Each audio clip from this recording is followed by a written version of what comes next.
Bismillahirrahmanirrahim. Assalamualaikum warahmatullahi wabarakatuh.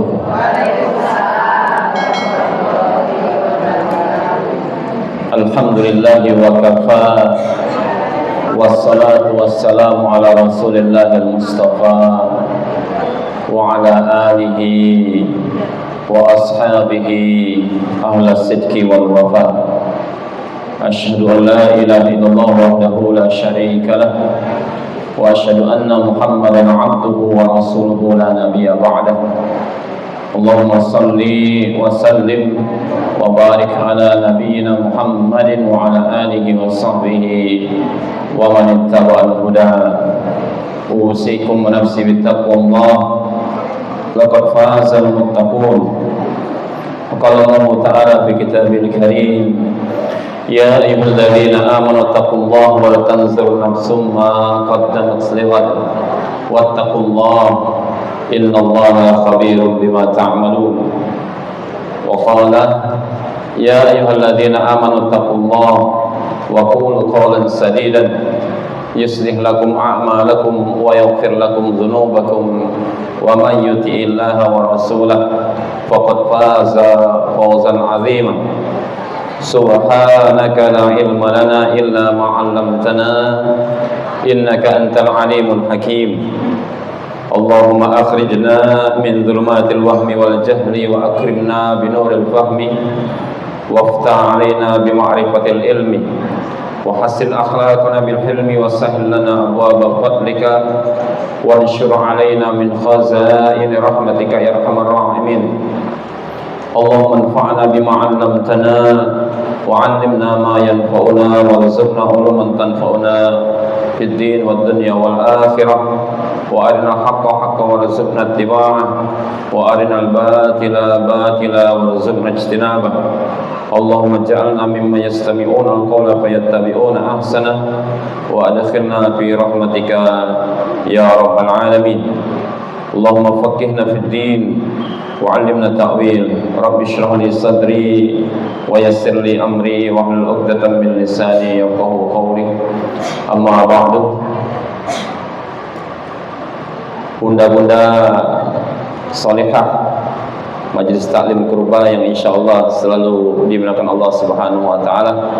Alhamdulillah, dengan nikmat Allah dan dengan izinnya kita sama-sama dapat berkumpul di tempat yang mulia ini untuk sama-sama tazkirah, untuk sama-sama ta'allum, untuk sama-sama mengaji dan mengkaji agar kedepannya kita lebih baik lagi, dan mudah-mudahan Allah Subhanahu wa taala memberikan ridhonya kepada kita, amin ya rabbal alamin. Bunda-bunda yang dimuliakan oleh Allah Subhanahu wa taala, sebelum kita memulai kajian kita ini, kami ingin menyampaikan sebuah pertanyaan atau beberapa pertanyaan. Kira-kira bunda-bunda di sini sekalian itu pernah nggak duduk di malam hari setelah seharian beraktivitas, lalu hati bunda-bunda sekalian itu berbisik?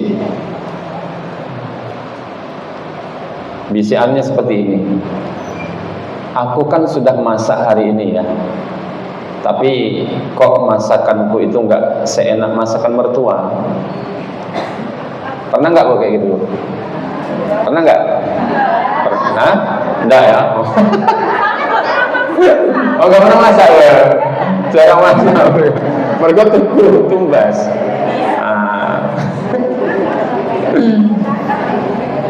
Itu ini ya. Tapi kalau masalah ini pasti pernah mengalami kok. Yang satu lagi ini pertanyaannya, aku kok sudah sholat ya, tapi kok nggak khusyuk gitu. Itu ya, benar kayak gitu ya. Tapi kalau masak bisa beli masalahnya. Kalau sholat, insya Allah bunda-bunda solehah sholat semuanya. Gitu ya. Aku sudah sholat tapi kok nggak khusyuk ya gitu. Ada yang lain lagi ya. Ini untuk bunda-bunda yang pekerja keras. Aku sudah kerja ya, tapi kok penghasilanku enggak sebesar teman-temanku. Nah, pernah ya? Udah kepala jadi kaki, kaki jadi kepala, mobat mabik, pontang panting, tapi penghasilannya tetap itu-itu aja. Nah, satu lagi, aku kan sudah jadi istri yang berusaha untuk taat kepada suami. Aku kan sudah menjadi berusaha untuk menjadi ibu, tetapi berusaha menjadi ibu yang lebih baik, tetapi anak-anakku kok masih rewel ya. Nah, ini pasti mengalami, insyaallah. Ya. Yang lain lagi, aku sudah pakai hijab ya, tapi kok enggak sesyar'i ustazah itu. Nah, itu ya. Kalau ustazah itu kan jilbabnya, hijabnya sampai lutut. Aku kan cuma bisa menutup sampai bawah dada. Bunda-bunda yang dirahmati oleh Allah Subhanahu wa taala, ketahuilah itulah suara yang menunjukkan rasa tidak pernah cukup. Suara yang pelan tapi menghantui setiap malam. Suara yang tidak terucap tetapi terasa sangat berat sekali. Pertanyaannya kepada bunda sekalian, mengapa bunda-bunda muslimah sekalian merasa mudah merasa tidak cukup? Maka ketika ada pertanyaan kenapa kok kita yang merasa tidak cukup terus jadi manusia, ketahuilah ada 4 hal atau 4 jawaban yang harus kita tahu alasannya atau jawabannya. Jawaban yang pertama adalah tekanan dunia digital.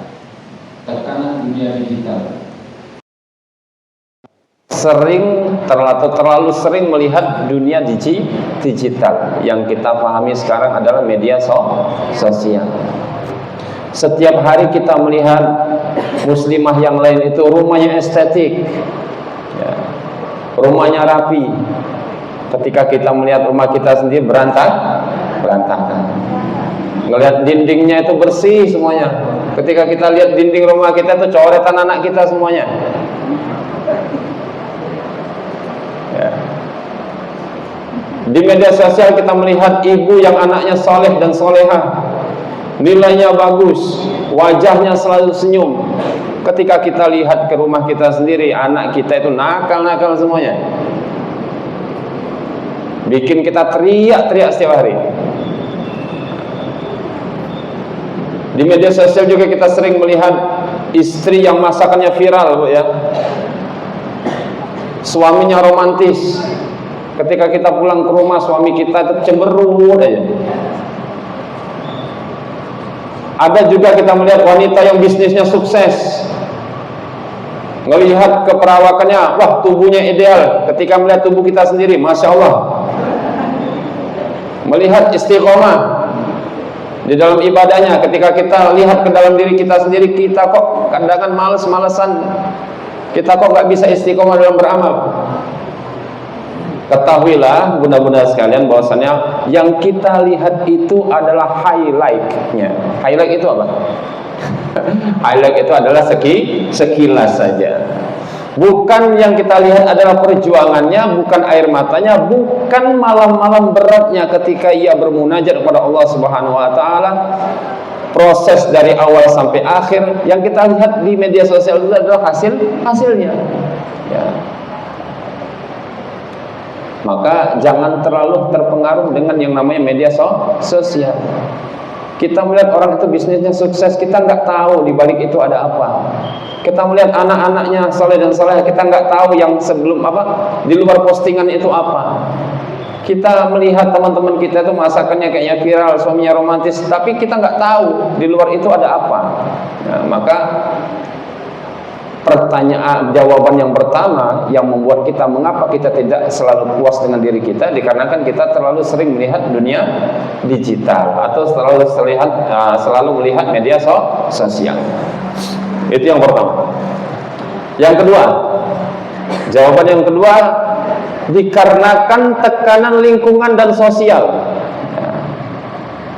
Contoh, Komentar-komentar kecil yang tanpa sadar itu melukai, Pak.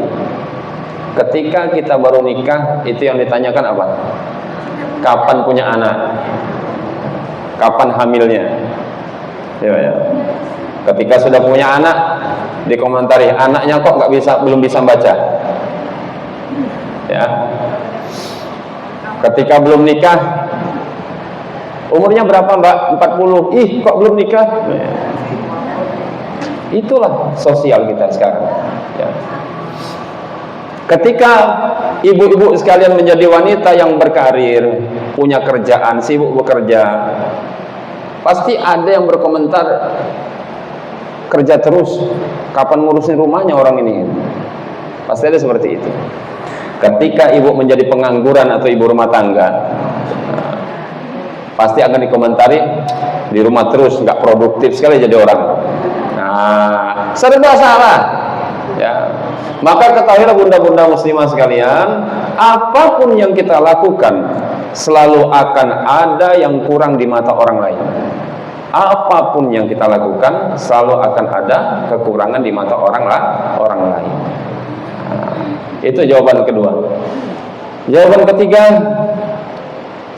standar agama yang dipahami keliru. Dikarenakan standar agama yang dipahami keliru. Kadang kita ini terlalu menyiksa diri dengan pikiran muslimah yang baik harusnya tidak pernah marah. Itu ya. Gara-gara kemarin terakhir kita bahas tentang la taghdab itu, akhirnya marah itu ngempet-ngempet. Tapi bukan berarti kita itu tidak boleh marah gitu. Terkadang kita salah memahami. Kita punya mindset bahwasanya muslimah yang baik itu nggak pernah marah. Istri soleha itu harusnya tidak pernah mengeluh. Itu ya. Kadang juga ada doktrin ustadz itu yang terlalu memojokkan wanita. Wanita itu nggak boleh mengeluh. Nah, coba kalau dianya jadi wanita, Bu ya. Nah, cocok kata ibunya. Masuk. Seorang ibu itu harus selalu sabar 24 jam. Ada kan seperti itu?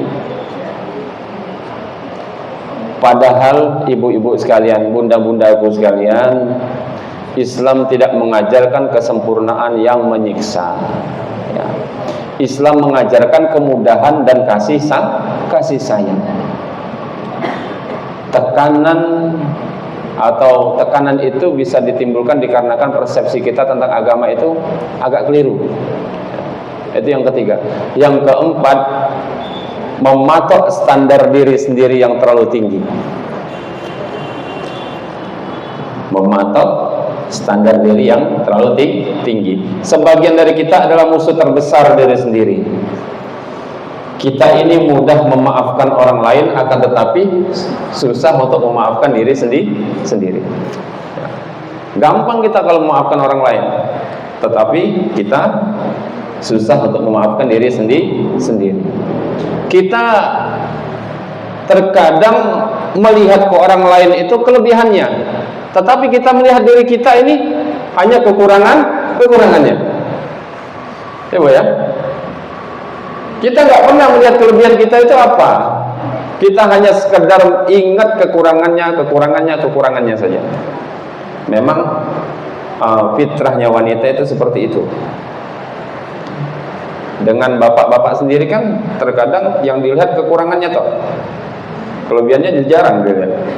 Nah, kelebihan yang dilihat itu kelebihan kalau ngasih sangu itu aja. Nah.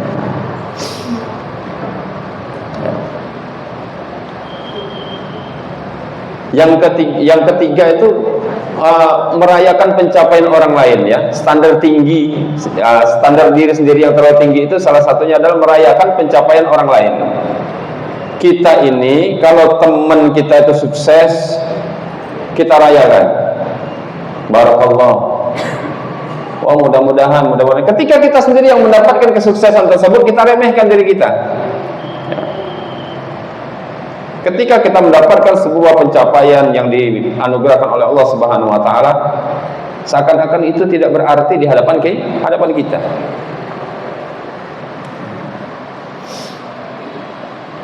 Maka jadi ada tanda-tanda hati yang lelah itu, yaitu adalah mengejar kesempurnaan. Tanda hati yang lelah adalah mengejar kesempurnaan. Kesempurnaan yaitu tanda perasaan yang muncul adalah tanda kalau kita susah bersyukur, yaitu ketika merasa apa yang dimiliki sesuatu, apa yang kita miliki sekarang itu adalah kurang. Tanda daripada kita itu mengejar kesempurnaan adalah sebuah perasaan yang muncul, satu, yaitu susah untuk bersyukur. Susah untuk bersyukur ini apa? Susah untuk mensyukuri apa yang kita miliki sekarang. Yang kedua, tanda perasaan tersebut adalah tak mudah membanding-bandingkan. Ya, mudah membanding-bandingkan. Maka ketika kita mudah membanding-bandingkan, yang muncul adalah perasaan dan pikiran, hidupku ini tidak sebaik hidup orang lain. Kalau bahasa Jawanya apa, Bu? Sawang sinau. Orang Sumatera aja udah bisa ngomong sawang sinawang. Ya. Tanda yang lain adalah ketika kita memiliki sifat untuk mengejar kesempurnaan, yaitu takut mencoba atau takut gagal. Ketika kita takut gagal, maka mindset yang tumbuh di dalam pikiran kita adalah tidak ingin mencoba karena nanti takut salah. Akhirnya kita nggak berkembang terus.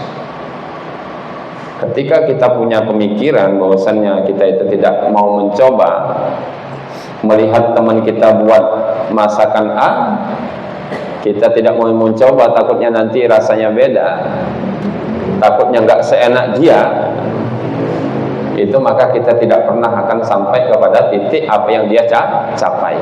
Itu ya.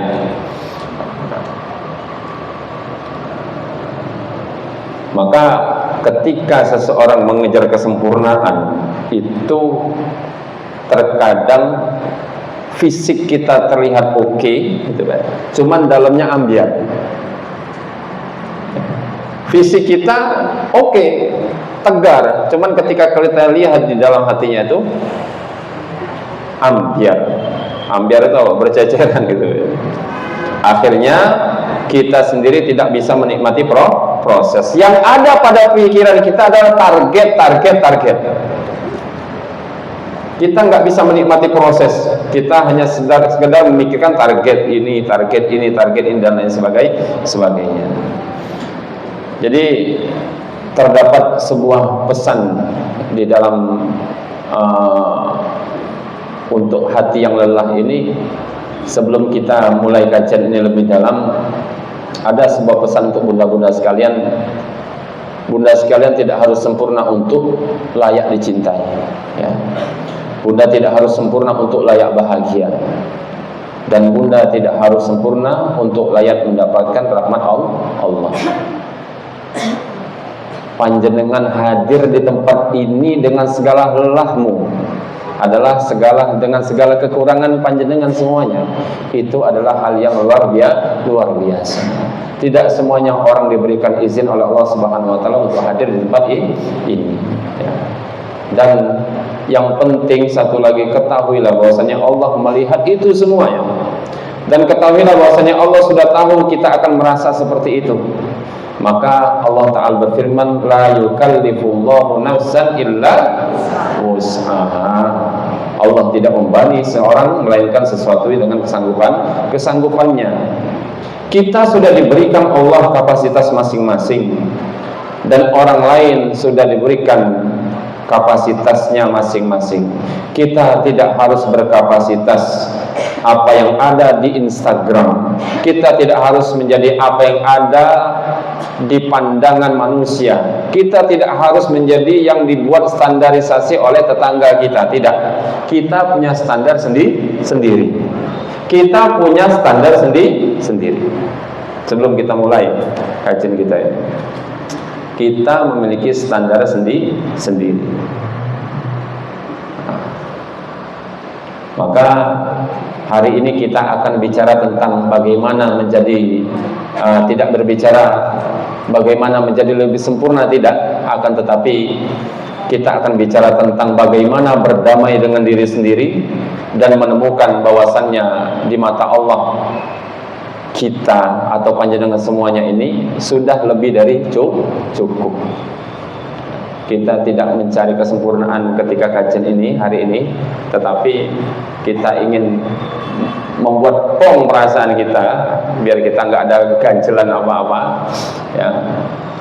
Dan ketahuilah bahwasanya Rasulullah SAW pernah bersabda, Innallaha la yanzuru ila suwarikum wala ila amwalikum walakin yanzuru ila qulubikum wa a'malikum. Sesungguhnya Allah Ta'ala tidak pernah melihat rupa kita, tidak pernah melihat harta kita, tidak pernah melihat pada hati kita, tetapi kepada hati kita dan amalan kita.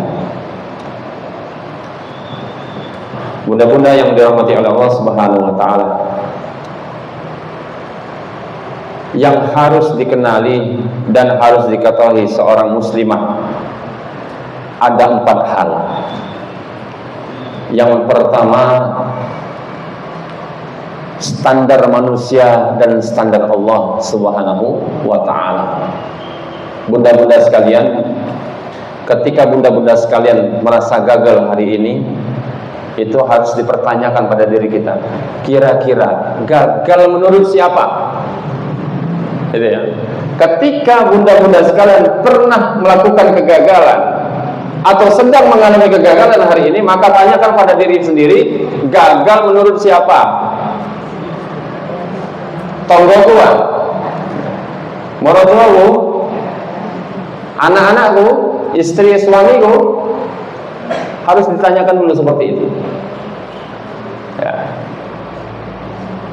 Karena kenapa? Karena seringkali kita ini lelah bukan karena tuntutan Allah, tidak, melainkan karena tuntutan manusia. Dan tuntutan tersebut yang kita jadikan standar hidup kita tanpa kita sadari.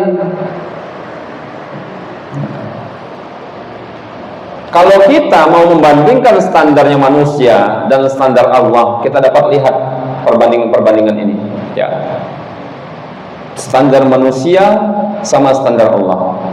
Harus diketahui ibu-ibu sekalian bahwasannya standar manusia adalah tidak pernah puas, tidak akan pernah sempurna. Standar manusia itu kita dituntut untuk selalu terlihat baik-baik saja.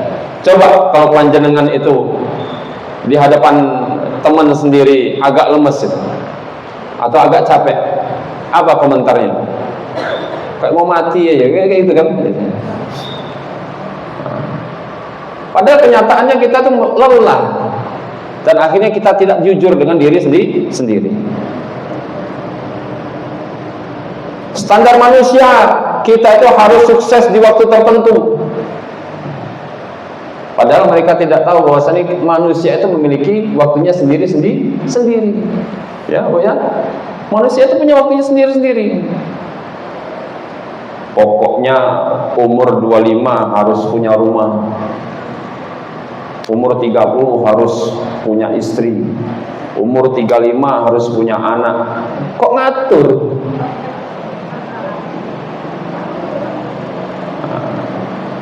Ketika itu nggak kesampaian, capek, Bu. Ketika capek, ujung-ujungnya menyalahkan takdir. Setelah menyalahkan takdir, yang disalahkan Gusti Allah. Jadi Allah itu kok keapian karo. Hati-hati.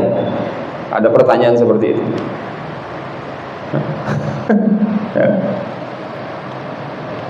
Manusia menuntut kita harus punya ini, punya itu. Rumah masih kontrak, kita dikomentari, kok enggak ndang tuh koma.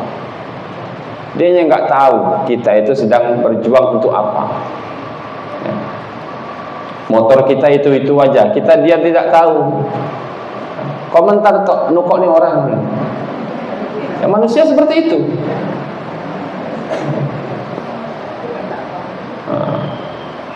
Ini menandakan bahwasannya kita itu selalu bergeser, ya. Kenyataannya selalu bergeser dan tidak pernah cukup. Standar manusia lagi yang perlu kita lihat itu harus sempurna ketika berpenampilan di media sosial. Kita kalau mau foto itu Bu, mesti Masya Allah. Ya, kalau mau syuting, ya, apalagi kalau ustazah itu mau ngisi kajian itu, pernah nggak pakai pakaian sederhana? Ustadz itu, nah, saya juga masalahnya. Sepantasnya. Ya. Padahal itu cuman ilusi aja, realitas saja. Padahal faktanya kita itu di rumah itu pakai daster itu aja. Ya. Daster itu aja. Pagi cuci jemur, siang angkat, malam pakai lagi, nanti balik kayak gitu aja. Bukan realita, padahal realitanya seperti itu. Kita ini terlalu menunjukkan ilusi kita di hadapan media sosial.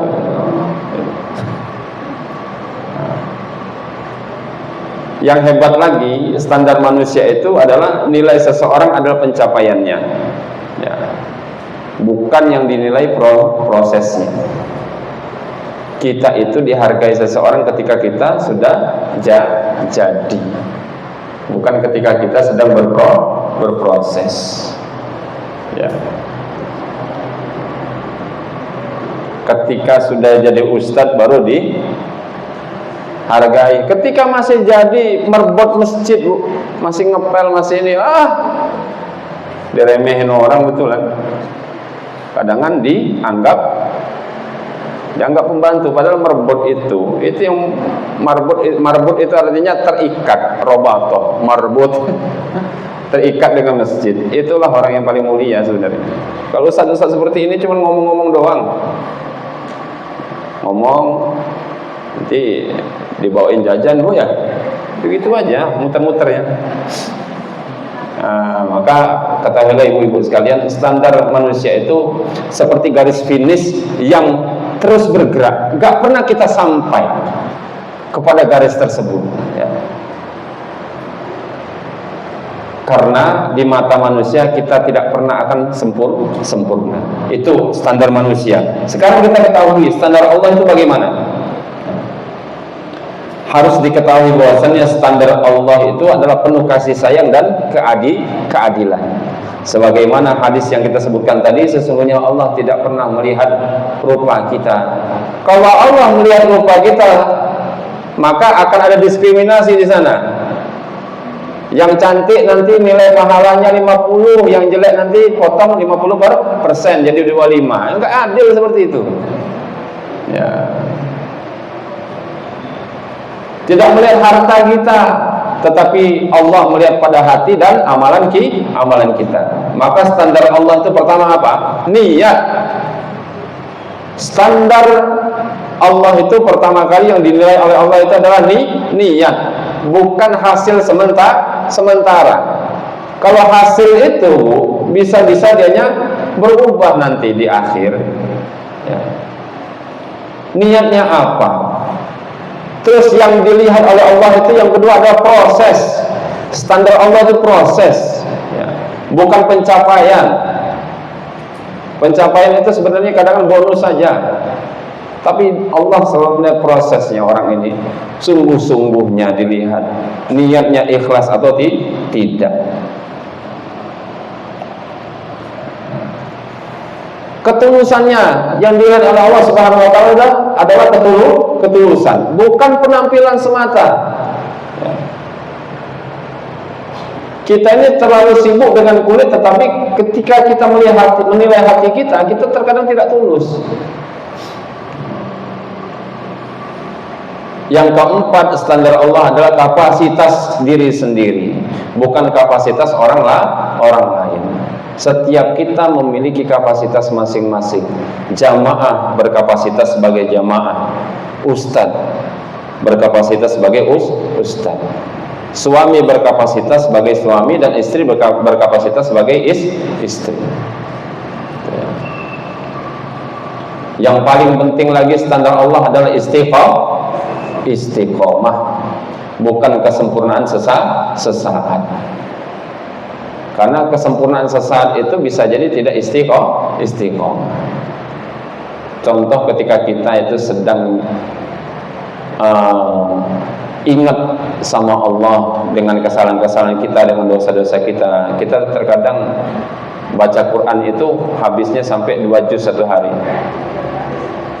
Tetapi ketika kita mengalami lemesnya, itu kadang berhenti membaca Al-Quran tersebut. Maka standar Allah itu sifatnya membebaskan kita, karena Dia yang menciptakan kita, dan Dia yang paling tahu batas kemampuan kita itu sampai mana. Harus diketahui standar manusia dengan standar Allah tadi. Ketika hati kita lelah, ketika kita pernah mengalami kegagalan, harus dipertanyakan kembali, gagal menurut siapa? Menurut Allah kah atau menurut manusia? Kalau kita mau berbuat sesuatu, niat kita ikhlas, tulus, terus prosesnya kita bekerja keras, ternyata hasilnya tidak sesuai dengan apa yang diharapkan atau tidak sesuai dengan ekspektasi manusia, ketahuilah bahwasannya itu berharga di mata Allah Subhanahu wa ta'ala. Nah, itu yang pertama yang harus diketahui oleh seorang muslimah, standar Allah dan standar manusia. Yang kedua yang harus diketahui seorang muslimah adalah bahayanya people pleasing dalam kehidupan muslimah. Nah, ini bahasanya agak people pleasing. Please. Do you know what I mean please? What the mean please? Apa itu people pleasing? People pleasing itu adalah kebiasaan menjadikan kepuasan dan penilaian orang lain sebagai tolak ukur utama dalam bertindak, memilih dan menilai diri sendiri. Ya. Dengan biasanya di masyarakat itu ada ungkapan gini, Bu, gak penak di sawang tonggo, gak penak jadi rasan uwong. Itu. Jadi standar kita itu seperti itu. Ya. People pleasing adalah kebiasaan menjadikan kepuasan dan penilaian orang lain sebagai tolak ukur utama dalam bertindak, memilih dan menilai diri sendiri. Ketika kita bertindak benar, kita nggak berani dikarenakan takut nanti dinilai manusia. Ketika kita memilih sesuatu yang benar, kita tidak berani untuk menyatakan pilihan tersebut dikarenakan nanti jadi omongan manusia. Ketika kita menilai diri kita sendiri, kita pun takut menilai diri kita sendiri. Karena kenapa? Karena takutnya penilaian tersebut beda dengan apa yang dinilai oleh manusia. Akhirnya kita nggak jujur dengan diri kita. Terus bagaimana wujudnya dalam kehidupan muslimah? Contoh, aku pakai hijab syar'i karena aku siap, tapi karena aku takut dihakimi. Itu berarti panjenengan kurang tulus di dalam mengerjakan sesuatu. Ya. Satu lagi yang biasa membuat kita itu jadi lelah, itu rasa enggak enak dengan orang lain. Ya. Keenakan. Padahal kita sudah capek, kita sudah lelah. Nanti takutnya kita tidak dibilang solihah. Jadi walaupun sudah capek betulan itu, baterai kita sudah 2% lagi, disuruh masak sama suami. Sebenarnya kan ngomong baik-baik, Mas tuku ya aku kau wasal, itu nggak apa-apa sebenarnya, Bu. Ya. Terkadang kita takut nanti nggak dibilang solihah gitu loh. Padahal diri kita sendiri sudah ini Bu, udah titit. Kalau token itu ribut lah. Kalau token listrik itu masa kita harus memaksakan diri harus masak. Mas tumbasan ya. Aku kosel itu nggak apa-apa sebenarnya. Panjenengan kalau mau jujur itu sama laki-laki itu, oh gitu, nggak apa-apa. Ya.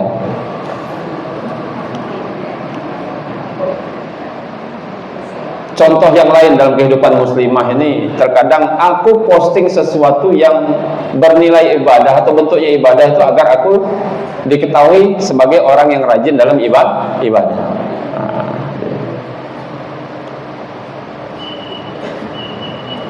Satu lagi, bunda-bunda sekalian, terkadang diam saat diperlakukan tidak adil karena takut dibilang istri yang tidak taat. Pernah punya rasa seperti itu? Niki kami ngomong sebagai anak ya, ngomong sebagai anak panjenengan semuanya. Terkadang panjenengan itu banyak ngempetnya ketika diperlakukan tidak adil karena takut nanti nggak dinilai sebagai istri yang tidak taat. Tidak taat bagi siapa? Maka ketika bulan puasa itu panjenengan kalau suaminya nggak puasa, jangan dibuatkan minuman dan makanan. Nggak ada puasa, nggak ada kopi-kopi, nggak ada. Oh kamu nggak taat apa, terserah, masuk neraka kamu duluan masuk neraka, nggak puasa kok. Itu loh. Loh ya. Ada kan seperti itu tipologi laki-laki yang nggak kuat puasa tapi suami istrinya puasa. Ngamuk-ngamuk minta dibuatkan makanan, minta dibuat minuman. La ta'ata li ma'siyatil khaliq, ya, kata Rasulullah SAW. Enggak ada ketaatan ketika taatnya bermaksiat pada Allah Subhanahu wa taala. Dek, buatin kopi dong. Enggak ada kopi-kopi. Apalagi susu, udah tutup. Enggak ada. Maka bahayanya bunda-bunda sekalian, ketika kita bahaya people pleasing ini ya. Yang pertama itu kehilangan jati diri kita sendiri. Ketika seluruh hidup bunda-bunda sekalian dibangun untuk memenuhi ekspektasi orang lain, ketika hidup bunda-bunda sekalian itu bertujuan untuk dinilai orang lain, lama-lama kita tidak tahu lagi siapa diri kita yang sebenarnya. Ya. Itu yang pertama bahayanya. Yang kedua bahayanya itu adalah ibadah kita jadi riya tanpa disadari. Kita pernah membahasnya dulu. Ketika motivasi bergeser dari lillahi ta'ala menjadi lillahi manusia, akhirnya ibadah kita itu hilang rohnya, rasanya hilang. Ya, beda Bu kalau kita beribadah lillahi ta'ala dengan manusia rasanya beda, istiqomahnya pun beda. Yang ketiga bahayanya lagi, hati kita tidak akan pernah tenang karena ridho manusia itu mustahil diraih sepenuhnya. Karena ketika kita memuaskan si A, kita tidak akan memuaskan si B. Ketika kita memuaskan A dan B, kita tidak akan memuaskan si C. Gitu ya. Itu ya. Sedangkan kalau kita memuaskan Allah, hanya satu yang kita puaskan, yaitu Allah Subhanahu wa ta'ala. Manusia itu kayak gitu Bu. Nanti istri bilang kurang asin, anak bilang kurang pedes, gitu ya. Dicicipkan ke teman, nanti dibawa kemajian, rasanya apa? Kurang akeh. Maka Allah Ta'ala berfirman, ingatlah hanya dengan mengingat Allah hati menjadi tenang. Ala bizikrillah tatma'innul qulub. Ya, hati yang mengejar ridha manusia itu tidak akan pernah tenang. Ridha nasi ghayatul la tudrak. Ridha manusia itu adalah tujuan yang tidak bisa kita dapatkan. Hanya hati yang mengejar ridha Allah yang menemukan ketenangan sejati. Bahayanya kalau people pleasing itu ini. kita menjadi kehilangan jati diri. Yang kedua, ibadah kita jadi riya. Ketika hati kita itu tidak akan pernah tenang, ya, akhirnya yang kita alami adalah hati kita tidak pernah akan puas, tidak pernah berdamai dengan diri kita sendiri. Itu yang kedua yang harus kita ketahui. Yang ketiga yang harus diketahui oleh seorang muslimah adalah, ketahuilah bahwasanya media sosial dan ilusi kesempurnaan orang lain, ya. Media sosial itu adalah ilusi kesempurnaan yang timbul dari orang lain. Yang kita lihat di medsos, kami bicarakan tadi, rumah rapi estetik, padahal kenyataannya itu 15 menit sebelum moto rumah itu bersih-bersihnya itu minta ampun, ya. Kita tidak tahu di balik itu. Dilihat, oh rumahnya kok bagus ya, indah. Tapi kita tidak tahu proses sebelum pemotoan itu bagaimana. Terkadang motonya 15 menit, tetapi beres-beresnya sampai 15 jam. Bedanya cuma antara menit dengan jam. Yang diposting di media sosial, keluarga harmonis dan bahagia. Iya, cuman ketika pertengkaran nggak pernah diposting. Ada yang nggak pernah bertengkar di sini?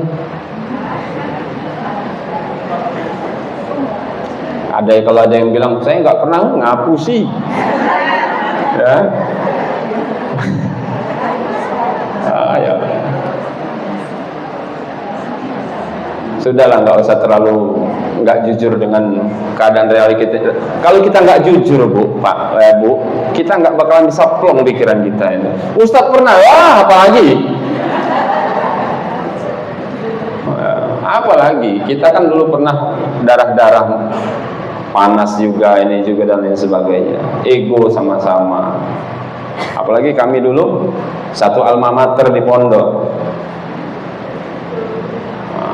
Ya, istri lebih pintar lagi kan daripada suaminya. Itu debat kok Bu isinya, Bu. Debat kalau panjenengan debatnya paling debat argumen, kami keluarin kitab, ini loh kitabnya, bacaan kayak gitu.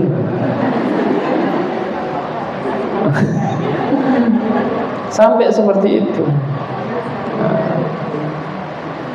Yang dilihat di medsos adalah ibadah yang rajin dan istiqomah. Oh, ditampilkan setiap hari. Guys, hari ini aku ke masjid ini, ingin mengadakan ini. Besok lagi saya, kita nggak tahu, gas saja kan orang itu. Tapi yang diposting itu ketika lagi rajin diposting. Tapi ketika putur itu apa? Ketika lagi lemes, Bu, nggak pernah diposting. Pernah nggak kita posting itu? Ya Allah, si aras-arasan, nggak pernah kan? Nggak pernah. Yang kita tunjukkan pada orang lain itu hanya kesempurnaan kita. Terkadang itulah ilusi namanya. Ya.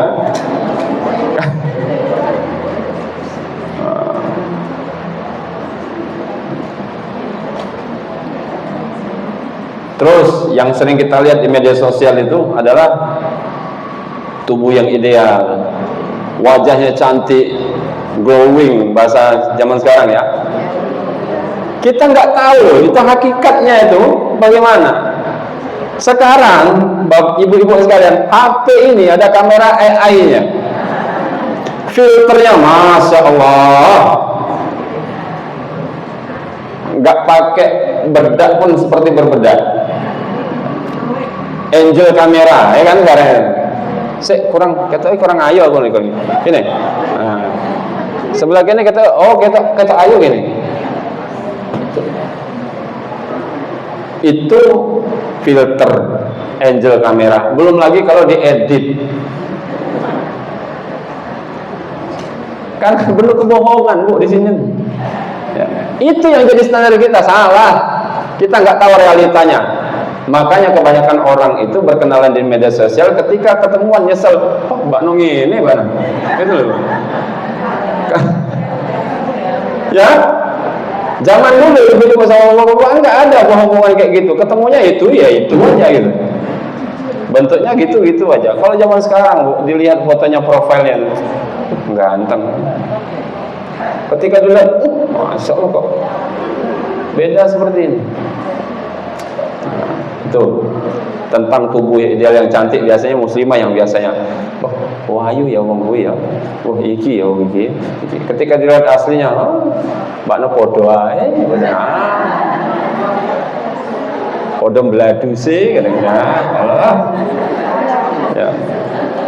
Makanya jangan tertipu dengan apa yang ada di media sosial ya. Itu tentang tubuh ideal. Ada juga ketika kita itu melihat bisnis orang itu berkembang ya. Wow, flexing sana, flexing sini. Beli ini, beli itu. Ya. Kan terpikir dalam hati kita, enak lah bisnis berkembang, duitnya banyak. Kita nggak tahu di balik itu mungkin ada hutangnya yang menumpuk. Kita nggak tahu bahwasanya gagalnya bagaimana. Kita nggak tahu malam-malamnya itu nangis bu, nggak bisa tidur gara-gara mikirin hutang. Terus kayak gini saja sudah tenang. Ya. Maka media sosial itu seperti etalase toko, ya, yang dipajang hanya yang terbaik dan yang terindah. Yang rusak, yang cacat, dan yang tidak laku itu masuk gudang semuanya. Ya. Media sosial itu kayak etalase kehidupan seseorang. Yang ditunjukkan adalah yang bagus-bagus saja. Yang bosok-bosoknya itu disimpan di gudang. Gitu ya. Maka jangan pernah bandingkan gudangmu dengan etalase orang lain gitu. Bunda-bunda juga kan sekarang seperti itu, yang ditunjukkan kepada media sosial kan yang etalasenya aja. Ketika ditanya pembeli, etalase ada ready gak stoknya? Tinggal itu stoknya kadang. Maka nasihatnya Imam Ghazali pernah berkata begini, membandingkan diri dengan orang lain dalam urusan dunia hanya akan melahirkan dua penyakit. Pertama penyakit hasad, yang kedua penyakit ujub. Pernah kita bahas di sini juga. Membandingkan diri dengan orang lain dalam urusan dunia hanya akan melahirkan dua penyakit hati, yaitu hasad atau ujub. Dan kedua-duanya merusak. Maka bunda-bunda sekalian, bandingkanlah dirimu dengan dirimu kemarin. Bandingkanlah dirimu dengan dirimu kemarin. Apakah hari ini aku lebih baik dari hari kemarin? Jangan bandingkan dengan orang lain. Bandingkan diri kita dengan kemarin. Kemarin belum pakai jilbab, hari ini sudah pakai jilbab. Alhamdulillah. Kemarin nggak baca Quran sama sekali, hari ini cuma baca 1 lembar. Alhamdulillah. Begitu membandingkan. Jangan bandingkan dengan orang lain. Etalase kita berbeda, gudang kita juga berbeda, kapasitas kita juga berbeda. Nah, itulah satu-satunya perbandingan yang sangat bermakna. Membandingkan diri kita hari ini dengan diri kita kemarin. Apakah lebih baik? Apakah lebih buruk? Jadi kalau kita mau lihat sebuah kisah inspiratif dari Siti Hajar. Siapa Siti Hajar itu, Bu? Istrinya Nabi Ibrahim. Itu istri muda atau istri tua? Istri muda atau istri tua? Istri muda. Istri tua siapa namanya? Siti Sarah. Nah. Jadi kalau kita lihat inspiratif Siti Hajar itu sempurna bukan karena mudah, tapi karena tawakal dan ikhtiar. Ya.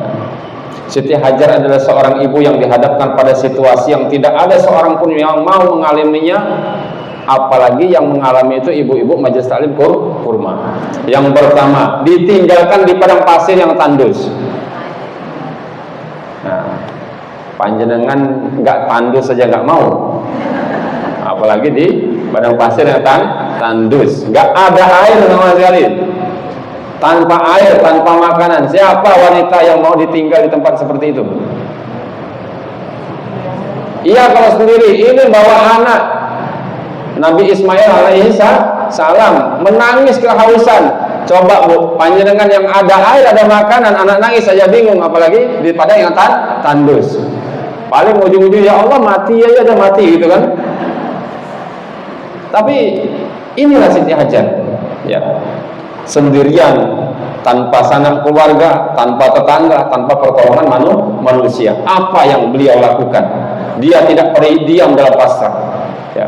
Dia berlari Safa Marwah 7 kali di bawah terik matahari mencari air tanpa pertolongan.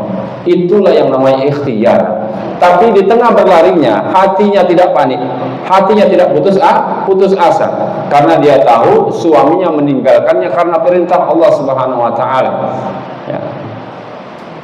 Bukan karena tidak cinta. Dan Allah tidak menyanyiakan hambanya yang taat kepadanya. Itulah tawakal. Akhirnya apa hasilnya? Hasilnya itu adalah air Zam-Zam yang kita minum saat ini. Ribuan tahun kemudian masih mengalir dan diminum oleh jutaan manusia di seluruh dunia. Jadi pelajarannya untuk kita, Siti Hajar tidak sempurna karena hidupnya mudah, tidak. Dia mulia karena dalam kondisi paling berat sekalipun dia tetap bergerak dan tetap bersandar kepada Allah Subhanahu wa taala. Keadaan apapun itu tetaplah bergerak dan tetaplah bersandar kepada Allah Subhanahu wa taala. Maka bunda sekalian, kesempurnaan ilmu itu bukan diukur dari beratnya ujianmu, tidak, tetapi dari bagaimana kamu menghadapinya bersama Allah Subhanahu wa taala. Ketika diberikan ujian seberat apapun itu, bagaimana caranya kita menghadapinya bersama Allah Subhanahu wa taala. Itulah nilai kita yang menjadi credit point di hadapan Allah Subhanahu wa taala, ya. Jadi dari keempat hal yang harus kita kenali tadi sampai kisah Siti Hajar tadi, ada sebuah pesan bunda sekalian. Selama ini mungkin bunda-bunda lelah karena bunda berlari mengejar garis finish yang ditetapkan manusia, gitu ya. Garis yang selalu bergerak, tidak tahu kapan sampainya, garis yang tidak pernah bisa kita capai. Hari ini izinkanlah dirimu untuk berhenti sejenak, ambekan dulu, ya. Tanyakan pada hati kita, siapa yang sebenarnya ingin kita puaskan, manusia atau Allah, ya. Dan manusia yang penilaiannya berubah atau Allah yang maha mengetahui setiap usaha kita, setiap lelah bunda-bunda sekalian, setiap air mata bunda sekalian, itu ukurannya adalah kembali kepada Allah Subhanahu wa taala. Maka di sanalah kita akan menemukan bahwa kita sudah lebih baik atau sudah lebih dari cukup. Harus dipertanyakan kembali pada diri kita, untuk siapa yang mau kami puaskan sebenarnya. Karena 4 hal tadi itu terkadang menjebak kita untuk memuaskan manusia sebenarnya. Apalagi yang medsos tadi itu, ya. Itu bagian yang kedua yang harus diketahui oleh muslimah. Bagian yang ketiga, terus apa sebenarnya yang Allah benar-benar inginkan dari kita ini? Ketahuilah bahwasanya yang Allah inginkan bukan kesempurnaan, tapi sungguh-sungguh. Coba bayangkan ibu-ibu sekalian, ada 2 orang ibu yang sama-sama memasak untuk keluarganya. Ibu pertama memasak dengan penuh cinta, walaupun dia tidak pandai memasak, bumbunya kadang kurang pas, nasinya kadang terlalu lembek, tapi dia masak sambil berdoa, ya Allah, semoga makanan ini menjadi berkah untuk keluargaku. Dia hidangkan dengan senyum yang tulus. Contoh satu. Bandingkan ibu yang kedua, memasak dengan sempurna, rasanya lezat, tampilannya cantik, tapi semua orang memujinya, tapi dia masak sambil mengeluh, hatinya kesal, dan tidak menghadirkan hati ketika memasak. Tujuannya satu, supaya tidak dikritik sama mertua dan anak dan suami. Kira-kira yang mana yang terbaik, Bu? Pertama apa yang kedua? Tapi selama ini mengalami yang kedua gitu ya. Kita tahu teorinya yang pertama, tapi Yang kita lakukan kayaknya yang kedua kayaknya. Yang pertama masak karena karena cinta kepada keluarganya. Yang kedua karena tidak ingin dikritik manusia. Maka jawabannya ada dalam hadis ini. Ibu-ibu sekalian, sesungguhnya Allah mencintai apabila salah seorang di antara kamu melakukan sesuatu pekerjaan, ia melakukannya dengan itqan. Hadis riwayat Baihaqi. Apa itu itqan? Itqan tak ITQAN, itqan kalau dibaca. Itqan itu bukan berarti sempurna tanpa cacat, tidak. Itqan itu artinya melakukan sesuatu dengan sungguh-sungguh, dengan sepenuh hati, sesuai kemampuan terbaik yang kita miliki hari ini. Ya. Kata kuncinya adalah kemampuan terbaik yang kamu miliki hari ini, bukan kemampuan orang lain, bukan kemampuanmu di hari terbaikmu, tidak, tapi kemampuanmu hari ini, dengan kondisimu hari ini, dengan energimu hari ini, dengan apa yang kamu punya hari ini. Ya.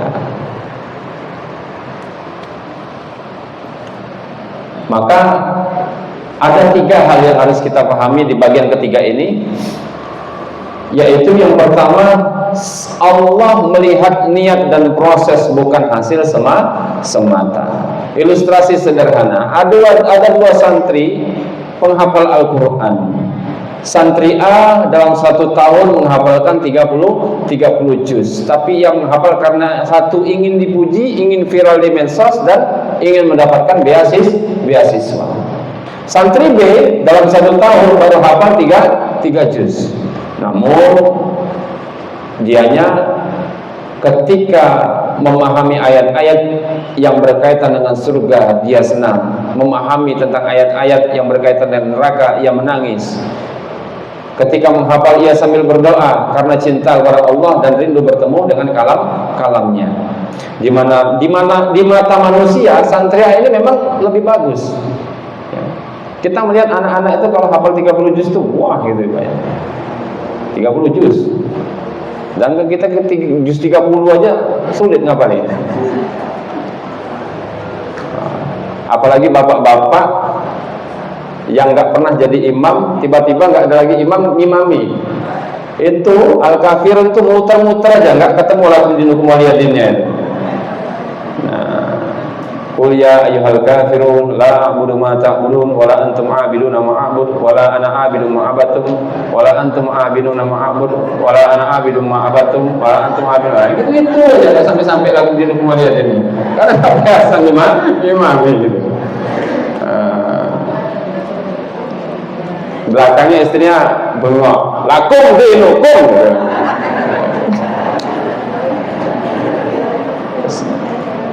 Itu kan kebanyakan kejadiannya ketika Covid kemarin loh Bu. Kan Covid kemarin banyak imam dadakan loh. Imam rumah dadakan, jadi sholat jamaahnya di rumah semuanya. Nah, itu ya, di mata manusia memang yang 30 juz itu baik ya. Tetapi ketahuilah bahwasanya Allah Ta'ala berfirman, wa ma umiru illa liya'budullaha mukhlishina lahuddin hunafa wa yuqimus shalah wa yutuz zakah wa dzalika dinul qayyim. Jadi bunda sekalian, ketahuilah niat adalah rohnya amal.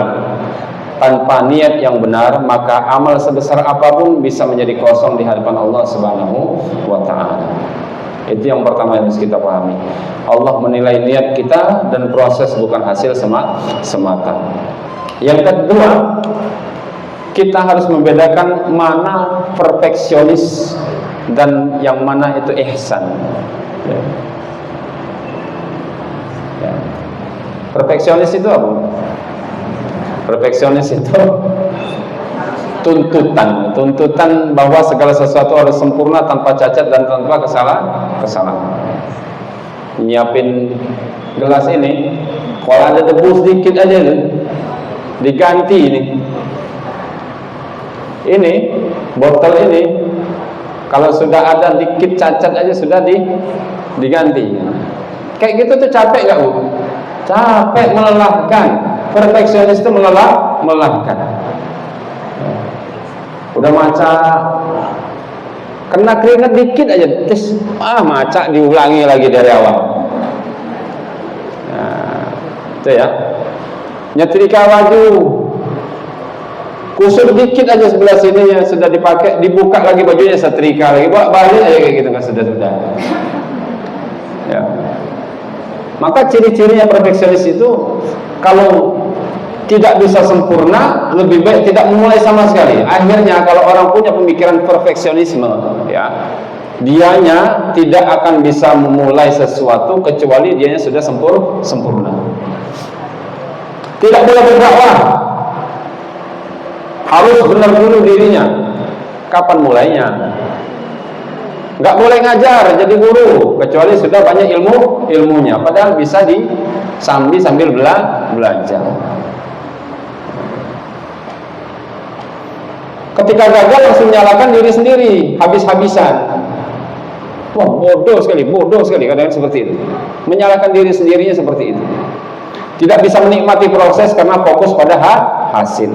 Yang difokuskan hanya hasil dan hasil, target dan target. Selalu merasa kurang meski sudah berusaha keras karena takut dinilai, takut salah, takut kehilangan, atau takut kelihatan tidak mampu di mata manusia.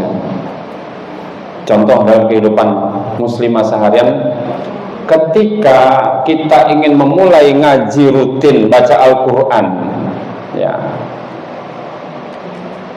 itu kalau orang perfeksionisme, dia tidak akan mulai ikut ngaji bareng-bareng kalau tajwidnya dia belum mampu. Biasanya kalau tadarus gitu Bu ya, ibu-ibu tadarus kumpul kan sambil nyimak.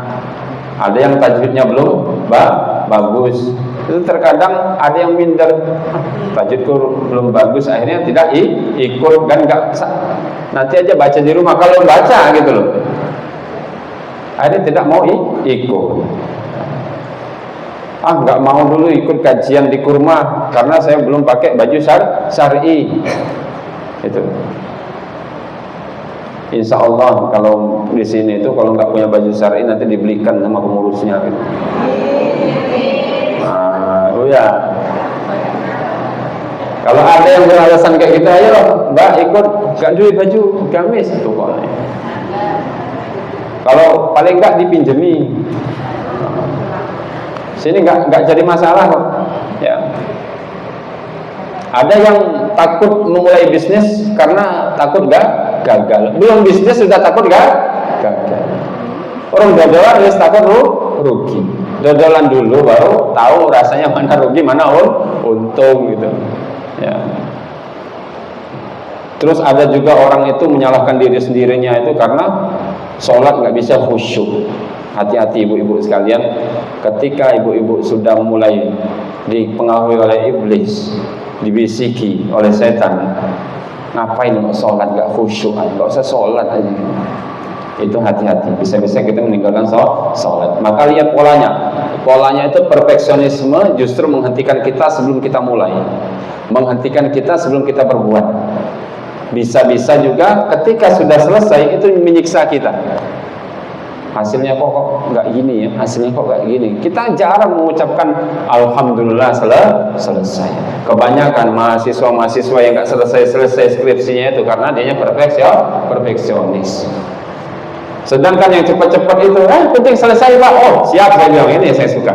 Karena skripsi yang terbaik adalah skripsi yang selesai. Ya, bukan yang perfeksionis, tidak. Perfect aja. Nggak mulai nulisnya. Sedangkan itu perfeksionis. Ihsan itu apa ibu-ibu? Ihsan itu asal kata dari ahsana yuhsinu ihsanan. Kalau diterjemahkan ke bahasa Indonesia itu adalah berbuat baik atau indah atau tulus ya. Ketika Rasulullah SAW ditanyakan oleh Jibril, "Ma huwal ihsan?" Kan ada hadis yang terkenal, hadis Jibril tentang 4 pertanyaan. Pertama, mawal iman, mawal Islam, mawal ihsan, mata sa'ah.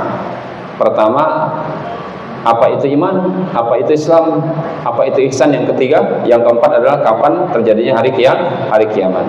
Ihsan itu kata Rasulullah, anta budallaha kannaka tarahu fa illam takun tarahu fa innahu yaraka.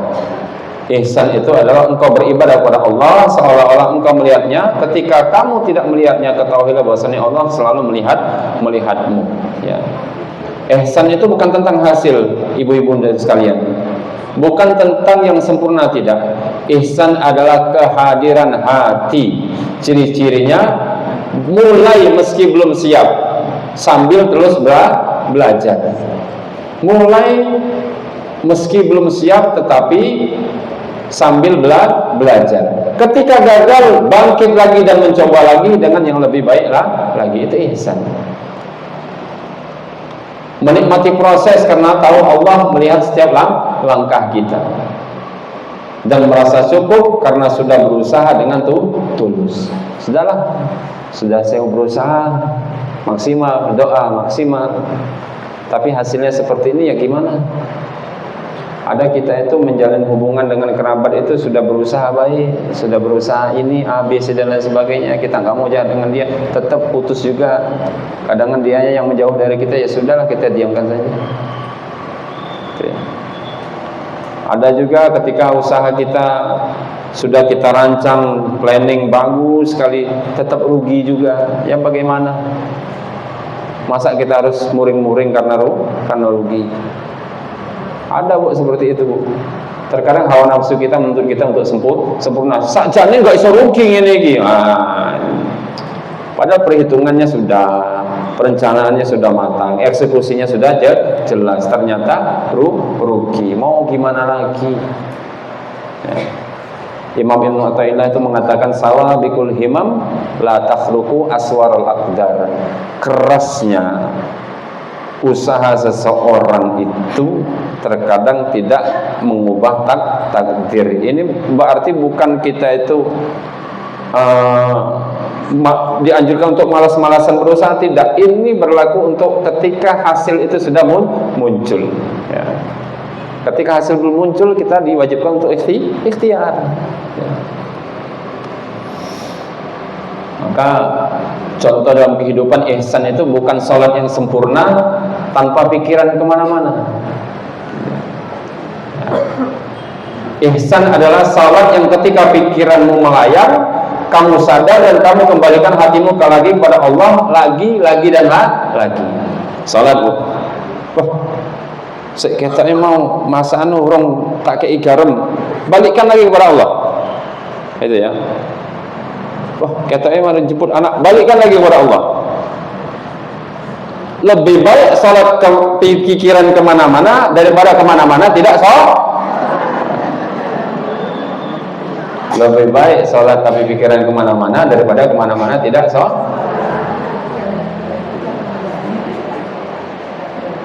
Kita bukan wali, kita bukan orang yang sempurna. Ya. Ustadz pun begitu, kadang ketika ngimami ngeblank ya pernah Bu. Apalagi kalau sudah terlanjur baca ayatnya itu panjang. Kadang dari ayat ini ayat ke meloncat ke ayat yang lain, katanya kurang. Apalagi kalau sudah panjang. Kami itu sering kalau baca Ar-Rahman itu kadang terlewat walakhul jawaril munsya'atu fil bahri kal a'lam, itu kadang lewat di situ langsung kullu man 'alaiha fan. Jamaah enggak ada yang hafal juga kan, aman gitu. Gitu. Akhirnya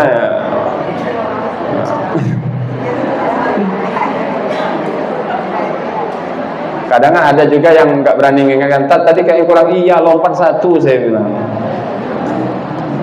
Baca Ar-Rahman itu kan kalau subuh-subuh enak tuh Bu. Rabbul masyriqaini wa rabbul maghribain fabi'ayyi ala'i rabbikuma tukadziban marajal bahraini yaltaqiyan bainahuma barzakhun la yabghiyan fabi'ayyi ala'i rabbikuma tukadziban. Lompat kullu man 'alaiha fan. Kalau lupa, kalau ada walahul jawaril munsya'atu bil bahri kal. entah karena sakit perut, entah apa tadi. Nah seperti itu, banyak sering kejadian seperti itu. Cuman karena pikiran kemana-mana, ya, karena pikiran kemana-mana, maka jangan menuntut kesempurnaan, pasti pernah ada salah. Dan kita kembalikan kepada Allah, istighfar. Itulah gunanya setelah sholat itu istighfar. Ya Allah, tadi ada yang salah kayaknya. Tadi masih mikirkan ini, masih mikirkan itu. Astagfirullah, astagfirullah. Pelong kalau kita kayak gitu. Kalau kita berpikir, ya Allah, katanya nggak keterima, nggak diterima betulan. Kita itu ditakdir oleh Allah untuk sujud di hadapannya, itu sudah luar biasa. Sudah luar biasa. Ya. Ihsan bukan ibu yang tidak pernah marah, Bu. Ya. Ihsan itu bukan sosok ibunda yang tidak pernah marah. Apalagi kalau anaknya masih kecil-kecil, nakal-nakal, siapa yang bisa ngempet? Teriak sana, teriak sini, teriak sana. Siapa yang bisa ngempet?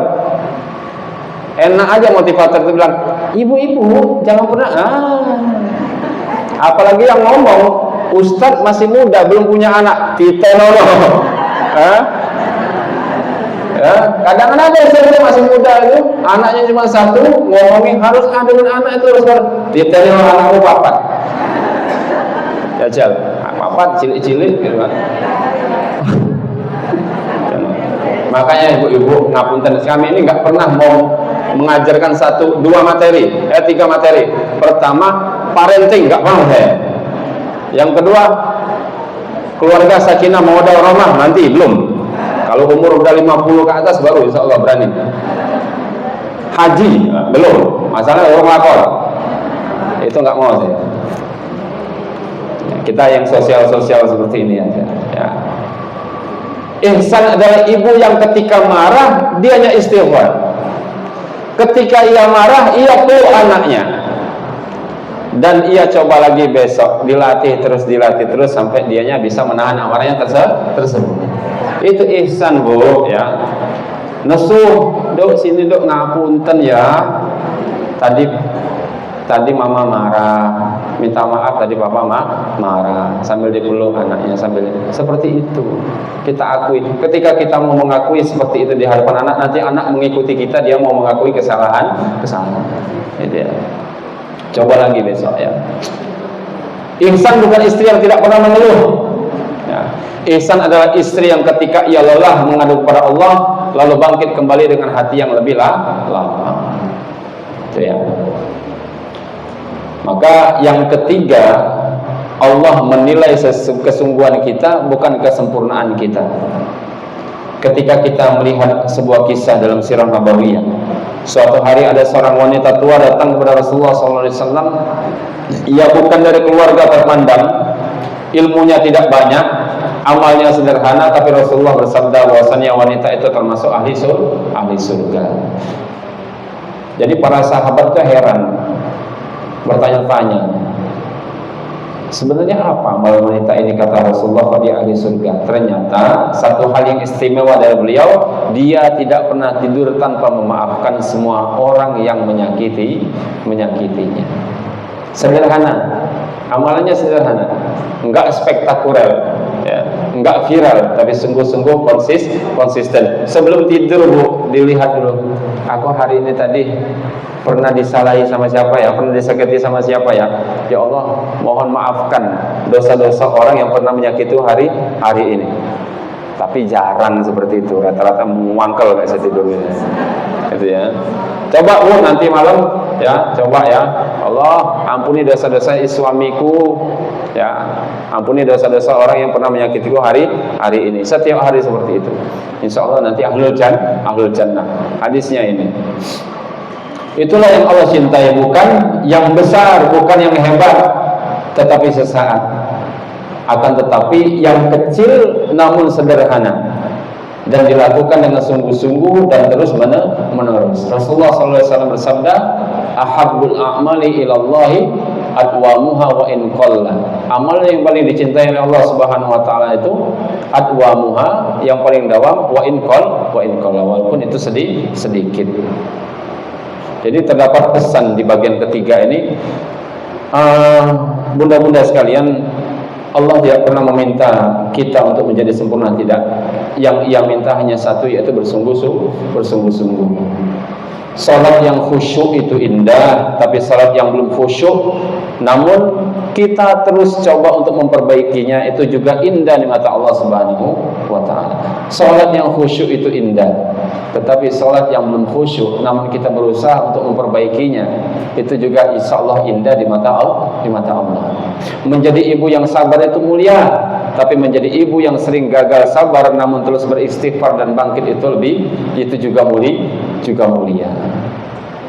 Jadi bunda-bunda sekalian tidak harus sempurna untuk dicintai Allah, namun bunda-bunda sekalian perlu hadir sungguh-sungguh dan tidak menyerah, gitu ya. Jadi untuk merawat hati yang kelelahan itu sebenarnya kuncinya pulang kepada Allah, bukan kepada standar dunia. Maka di dalam merawatnya tersebut, kalau kita bayangkan ada sebuah gelas kaca yang setiap hari diisi pasir. Pasir ini kalau kita gambarkan ekspektasi orang lain, penilaian orang lain. Pasir ini digambarkan komentar yang menyakiti. Pasir ini ada perbandingan yang tidak ada habisnya. Pasir ini standar yang harus bergerak. Lama-lama gelas itu akan retak. Bukan karena gelasnya lemah, tidak, tetapi karena terlalu banyak yang dimasukkan tanpa pernah dikosongkan. Jadi hati ini seperti gelas itu. Bunda-bunda sekalian, kita itu terkadang butuh dikosongkan, kita itu butuh dirawat, kita itu butuh ruang untuk bernafas.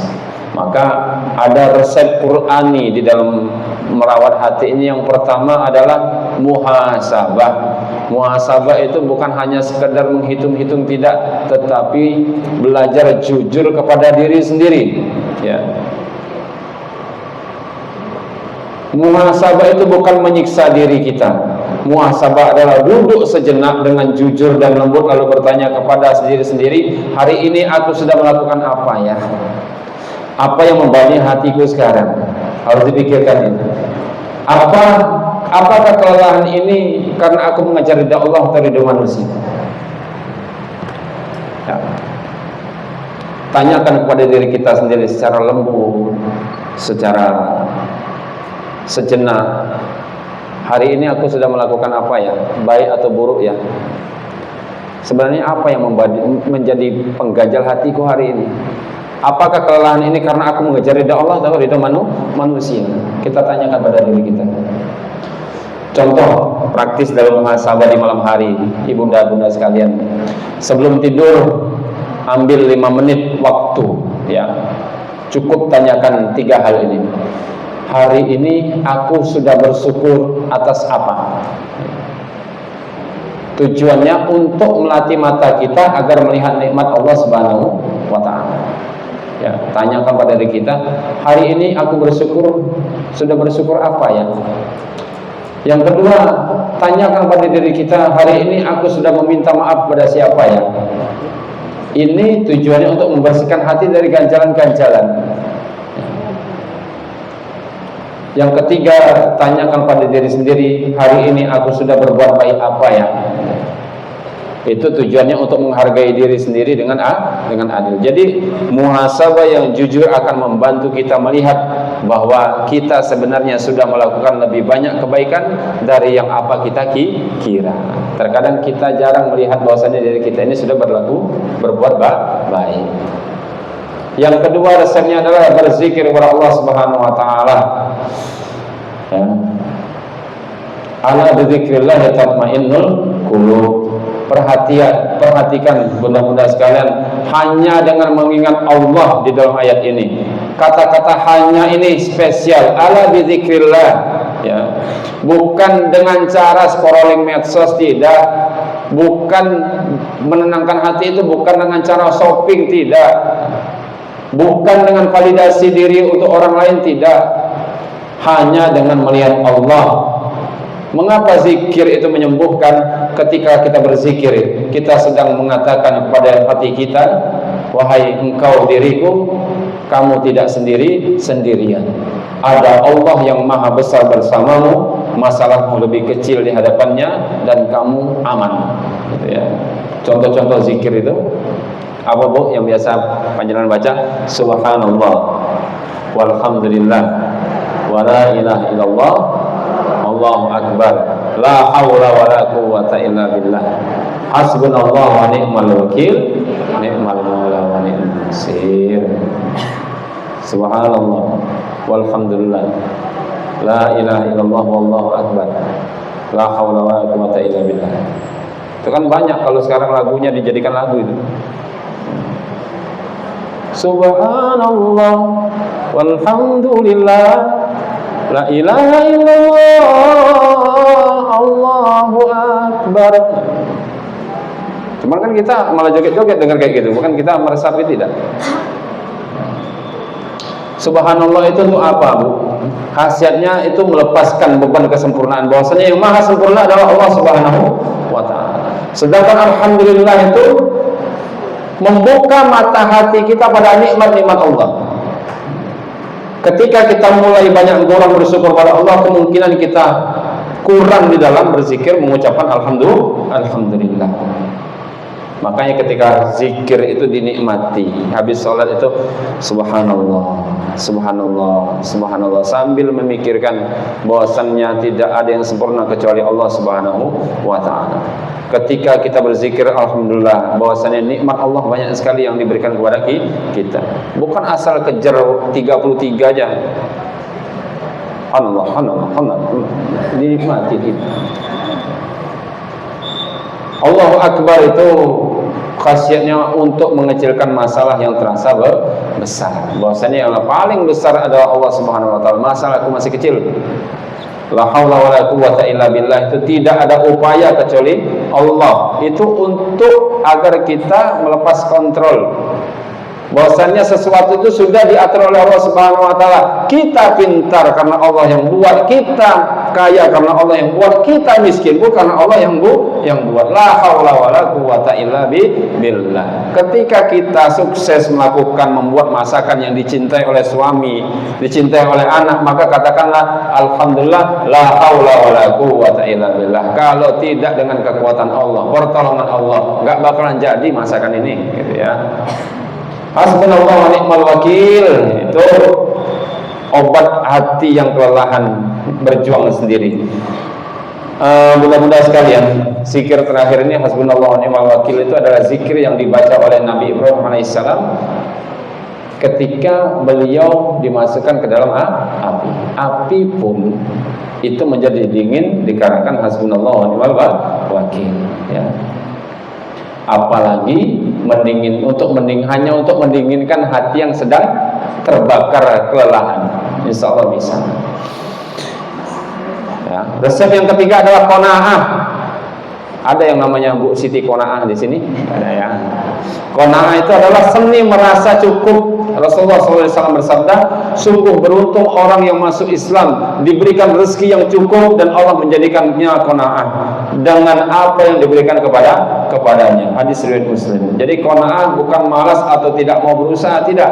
Qanaah adalah tetap berusaha semaksimal mungkin, tapi hatinya tidak bergantung pada hasilnya.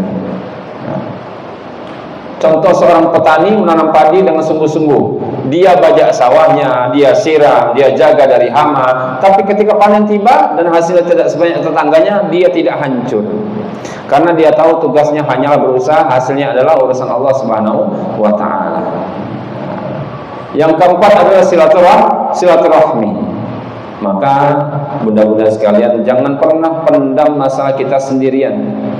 Allah Ta'ala berfirman, innamal mu'minuna ikhwatun, sesungguhnya orang-orang beriman itu adalah saudara. Salah satu racun terbesar bagi hati yang lelah adalah ketika sendirian dalam menanggung beban. Kita hidup di zaman di mana semua orang terlihat kuat di media sosial, sehingga kita merasa malu untuk mengakui bahwa kita tidak baik-baik saja. Tapi tahukah bunda-bunda sekalian, mengakui bahwa kamu lelah, mengakui bahwasanya kita lelah, itu bukan kelemahan, itu keberanian. Rasulullah SAW sendiri manusia yang paling mulia. Beliau punya sahabat tempat berbagi, beliau punya Khadijah untuk menenangkan, beliau punya Abu Bakar untuk menemani, punya para sahabat untuk saling menguatkan. Jika Rasulullah SAW butuh orang di sekelilingnya, kita pun butuh. Jangan pernah merasa tidak butuh dengan orang lain. Kita lahir ditolong orang lain, mati pun dikuburkan oleh orang lain. Makanya jadikan lahan majelis taklim kurma ini adalah lahan silaturahmi, tempat curhat, tempat ini curhat, tapi jangan sampai dibeberkan kepada orang lain ketika itu aib. Ini kadang-kadang satu kuping tiap dinding telinga sekarang itu. Belum sampai kabar di sini sudah sampai di sana kan. Ya. Maka carilah orang yang kita percaya, carilah sahabat kita, mungkin kakak kita, ibu kita, ya. Mulai ngomong, cerita boleh enggak? Saya mau unek-unek ini. Boleh kayak gitu.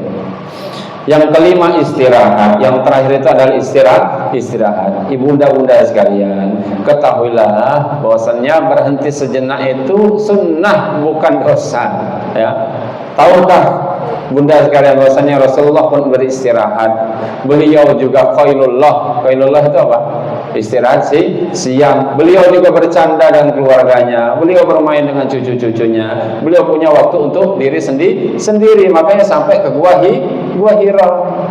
Rasulullah SAW bersabda, sesungguhnya badanmu punya hak atasmu, matamu punya hak atasmu, dan istrimu juga punya hak atasmu. Maka banyak muslimah yang merasa bersalah ketika istirahat. Masa ada waktu santai, anak belum makan, mau tidur siang nanti dibilang pemalas, mau me time nanti dibilang egois. Padahal hati kita yang kelelahan tidak bisa memberi yang terbaik, ya. Makanya kita perlu semuanya itu. Kita ini terkadang seperti HP yang baterainya tinggal 1%, tidak bisa dipakai untuk hal-hal yang penting. Ya, ibunda-bunda sekalian harus mengisi ulang diri kita sendiri terlebih dahulu. Maka istirahat yang halal itu adalah istirahat yang tidak berbuat dosa. Ya. Jadi dari 5 cara ini ada pesan terakhir, bunda-bunda sekalian, merawat hati bunda sekalian itu bukan kemewahan, itu kewajiban. Karena dari hati yang sehat lahir ibu yang sabar, istri yang hangat, anak-anak yang berbakti, dan muslimah yang menginspirasi. Jadi mulai hari ini izinkanlah diri panjenengan untuk berzikir, bercerita, beristirahat dan bersyukur, ya. Bukan karena panjenengan lelah, tidak, tapi karena panjenengan adalah manusia yang berharga dan hatimu layak untuk dirawat. Bunda-bunda sekalian, coba tutup matamu sejenak, bayangkan 2 tahun dari sekarang ada seorang wanita yang berdiri dengan tenang, wajahnya tidak sempurna, hidupnya tidak mewah, perjalanannya penuh luka dan air mata, tapi matanya bersinar, hatinya damai, langkahnya mantap. Wanita itu bukan wanita yang berhasil menjadi sempurna, tapi adalah wanita yang berhenti mengejar kesempurnaan dan memilih untuk menjadi dirinya yang paling tulus di hadapan Allah Subhanahu wa taala. Wanita itu insyaallah panjenengan semuanya bunda sekalian. Amin ya rabbal alamin. Mari kita tutup kajian kita ini dengan kafaratul majlis. Subhanakallahumma wa bihamdika asyhadu an la ilaha illa anta astaghfiruka wa atubu ilaik. Ngapunten, waktunya agak molor ini, ngepres. Jadi untuk tanya jawab sepertinya tidak ada. Kita tutup dengan doa subhanallah wa bihamdihi asyhadu an la ilaha illa anta astaghfiruka wa atubu ilaik. Nasrun minallah wa fathun qarib, basyiril mu'minin. Mudah-mudahan bermanfaat, mudah-mudahan kita semuanya diberikan istiqomah oleh Allah Subhanahu wa taala. Kita tutup dengan doa. Ala hadina salih al-fatihah. A'udzubillahi minasyaitonir rajim. Bismillahirrahmanirrahim. Alhamdulillahirabbil alamin arrahmanir rahim maliki yaumiddin. Iyyaka na'budu wa iyyaka nasta'in. Ihdinas siratal mustaqim, siratal ladzina an'amta 'alaihim ghairil maghdubi 'alaihim waladdallin. Alhamdulillahirabbil alamin hamdan syakirin hamdan na'imin hamdan yuwafi ni'amahu wa yukafi mazidah. Ya rabbana lakal hamdu kama yanbaghi li jalali wajhikal karim wa li 'azimi sultanik. Allahumma ij'al tajammu'an hadza tajammu'an marhuman wa ij'al min ba'dihi tafarraqan min ba'dihi tafarraqan ma'suman. Allahumma arinal haqqa haqqan warzuqna ittiba'ah wa arinal batila batila warzuqna ijtinabah. Ya muqallibal qulub tsabbit qulubana 'ala dinika wa 'ala ta'atik. Rabbana zalamna anfusana wa illam taghfir lana wa tarhamna lanakunanna minal khasirin. Allahumma aslih lana dinana alladhi huwa ismatu amrina wa aslih lana dunyana allati fiha ma'ashuna wa aslih lana akhiratana allati ilaiha ma'audan waj'alil hayata ziyadatan lana fi kulli khair waj'alil mauta rahmatan lana min kulli syarr. Rabbana ighfir lana dhunubana wa dhunub walidayna warhamna kama rabbayana shighara. Rabbana atina fid dunya hasanah wa fil akhirati hasanah wa qina adzabannar. Min fadlika subhanallahi rabbika rabbil izzati amma yasifun wa salamun alal mursalin walhamdulillahi rabbil alamin. Terima kasih bunda-bunda sekalian, mudah-mudahan dari kajian ini kita bisa melapangkan hati kita. Kita tidak harus menjadi sempurna, cuman kita harus berusaha dan menunjukkan semuanya kepada Allah Subhanahu wa taala, mengganti pola pikir kita bahwasanya standar Allah dengan standar manusia. Ini yang bisa kami sampaikan. Assalamualaikum warahmatullahi wabarakatuh.